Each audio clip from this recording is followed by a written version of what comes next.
एक संत, अभी कोई 18-20 वर्ष के ही संत है, ये घर में आज भिक्षा मांगने गया। उस घर में नई बहू आई हुई थी। बहू ने कुछ पैसे और कुछ धन लेकर, अनाज लेकर उनकी झोली में डालने के लिए चली आई। घर में के दरवाजे पर जब भिक्षु खड़े हो, कोई भिक्षु आ जाए तो उनको कभी खाली हाथ जाने नहीं देना चाहिए। वो नई बहू आई हुई थी, सास तो थी नहीं उस समय। जाकर के उस जिज्ञासु के झोली में कुछ डालने लगी, कुछ पैसा, कुछ अनाज। डालते डालते वो जिज्ञासु को पूछ बैठी, नई बहू पूछती है उस भिक्षु के को कि महाराज इतने जल्दी? तो संत ने कहा, मुझे समय का ज्ञान नहीं था। जब उस नई नवेली बहू के मन में जिज्ञासुपन देखा, जिज्ञासु भाव देखा, तो संत ने कहा, बेटी आपकी उम्र क्या है? ये सब बातें हो रही थी। उनके ससुर जो है कमरा में बैठा हुआ था। कमरा में बैठा हुआ था और ये बातें सुन रहा था। जब संत से वो बहू पूछने लगी, गुरुजी इतने जल्दी? तो जिज्ञासु ने कहा कि वो संत ने कहा कि मुझे समय का पता नहीं। तो ससुर ने देखा, इतनी जल्दी कहाँ आए? ये तो 12 बज गए दिन के, सूरज निकल गया। और ये कहता है इतने जल्दी? मेरी बहू पूछ रही है कितनी जल्दी, और वो भी कहता है समय का ज्ञान नहीं। जब संत ने पूछा कि बेटी तुम्हारी उम्र क्या है, तब तो ससुर साहब को लगा बात बिल्कुल गलत है। किसी स्त्री और किसी पुरुष के, किसी स्त्री के उम्र और किसी पुरुष के उसके वेतन नहीं पूछना चाहिए। और ये संत होते हुए एक स्त्री की उम्र पूछ रहा। उन्होंने बड़े कान देकर सुनने लगा, आखिर क्या अब क्या बोलती है बहू? तो बहू ने कहा कि गुरुजी मेरी उम्र 5 वर्ष है। अब ससुर को लगा कि जरूर दोनों में बहुत गलत बातें हो रही हैं। फिर संत ने कहा, बेटी तुम्हारी उम्र 5 वर्ष, तो तुम्हारे पति का उम्र? कहे उनका उम्र अभी 3 वर्ष। जैसे ही 3 वर्ष कहा कि मेरा बेटा पूरा 21 वर्ष के है, और ये 3 वर्ष बता रही है। वो डोगरा तो एकदम कान खड़ा करके सुनने लग गया, आंखें तो खुली की खुली रह गई। आगे और क्या पूछता है? तब संत ने कहा, बेटी तुम्हारी उम्र 5 वर्ष, तुम्हारे पति का उम्र 3 वर्ष, तो ये बता तुम्हारी सास का? कहे गुरुजी सास का उम्र तो 1 वर्ष। तब तो ससुर एकदम समझ गया कि बिल्कुल गलत बातें हो रही है। इतने में संत ने फिर पूछ ली कि बेटी तुम्हारी 5, तुम्हारे पति के 3, तुम्हारे ससुर के 1 वर्ष, तो तुम्हारे ससुर की कितनी उम्र है? कहे ससुर की तो अभी तो जन्म नहीं हुआ है। तब तक डोगरा डंडा लेकर सोचे, अभी बताती हूँ तुम्हें ससुर जन्म लिया है कि नहीं लिया है। डंडा लेकर चले आए। तब तक वो संत उनके भिक्षा लेकर और बातचीत करके आगे निकल गए थे। डोगरा ने कहा, ये बहू तूने कितने गलत गलत बातें कही थी।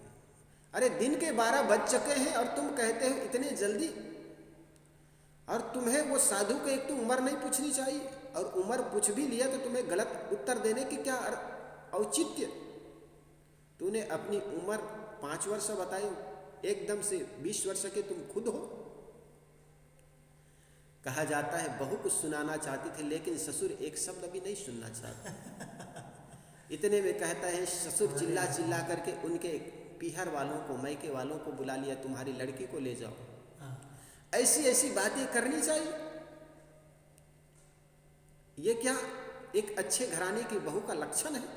ये तुम्हारी बेटी अच्छी नहीं है, इसको ले जाओ। पंचायत बुलाए गए, उनके घर के लोगों को, उनके माँ बाप को पीहर से फोन कर दिए गए। वे लोग आ गए, पंचायत इकट्ठी हुई, बातें शुरू हो गई। बातें शुरू हुई तो बहू को बुलाई गई। बहू के साथ साथ उस संत को भी बुलाया जाए। कहा जाता है संत अपने गांव से एक गांव से दूसरे गांव चला गया था, उस गांव से भी उनको पकड़ के लाया गया। पकड़ के लाया गया तो प्रश्न पूछा गया पंचों ने। पंच होने के नाते पंचों को पूछना पड़ा, बता साधु, तुम्हें इस लड़की ने पूछा भिक्षा लेना तुम्हारा दायित्व है, कर्तव्य है, लेकिन ऐसे अटर पटर प्रश्न करने की क्या जरूरत तुम्हें? जब तुम्हें यह पूछ लिया इतना जल्दी, तो दिन में 12 बजे तुम इसके घर में भिक्षा लेने आए थे, तुमने क्यों कहा समय का पता नहीं था? और ये लड़की भी भोली, जब इनको तुमने उम्र पूछा तो ये भी कैसे बता दी तुम्हें कि 5 वर्ष, अब ये ठेठ एकदम 20 वर्ष के हैं। तब उनकी बहू और संत मिलकर के कहने लगा कि संत पंच भगवान, आप लोग हमारे गुण अर्थ को समझ नहीं पाए। मेरी उम्र बहुत हल्की है, 18-19 की उम्र में मैंने संत मार्ग में चले आया, तो ये ज्ञान की बातें पूछ रही थी। गुरुदेव, इतने हल्की उम्र में इतने जल्दी तुम आ कैसे गए? हाँ। तो मैंने बताया कि मुझे समय का पता नहीं था कि कब मौत आ जाए, धन्य है, इसलिए मौत आए इसके पहले मैं संतों के सानिध्य जाकर के अपना कल्याण का मार्ग प्रशस्त कर लूं, इसलिए मैं संत गुरुजनों के सानिध्य चला आया। फिर मैंने जब इस बहू को पूछा कि बेटी तुम्हारी उम्र क्या है, तो ये बताई 5 वर्ष। तो 5 वर्ष ये क्यों बताई, इसको आप पूछ लीजिए। उस पंचों ने उस बेटी, उस बहू को पूछने लगा, बेटी इन्होंने जब चलो तुम्हारी उम्र पूछ ली तो तूने 5 वर्ष क्यों बताई? तब वो कहने लगी कि पंच भगवान, हकीकत तो मेरी उम्र 21 वर्ष की है, शरीर का ये उम्र है, लेकिन कल्याण पथ में ये भक्ति मार्ग में आया उसकी उम्र केवल 5 वर्ष ही हुआ है। आज मेरी शादी हुई 3 वर्ष हुई है, उसके पहले 2 वर्ष पहले अर्थात आज से 5 वर्ष पहले संत गुरुजन मेरे घर में आया करते थे, लेकिन मेरे घर में बीज का बीजारोपण नहीं हुआ था, भक्ति का बीज अंकुरित नहीं हुआ था। लेकिन संतों के आने जाने से मेरे मन में जिज्ञासा जगी और संत गुरुजनों के पास जाकर के मैंने दीक्षित हो गई और भक्ति मार्ग में चलना शुरू किया।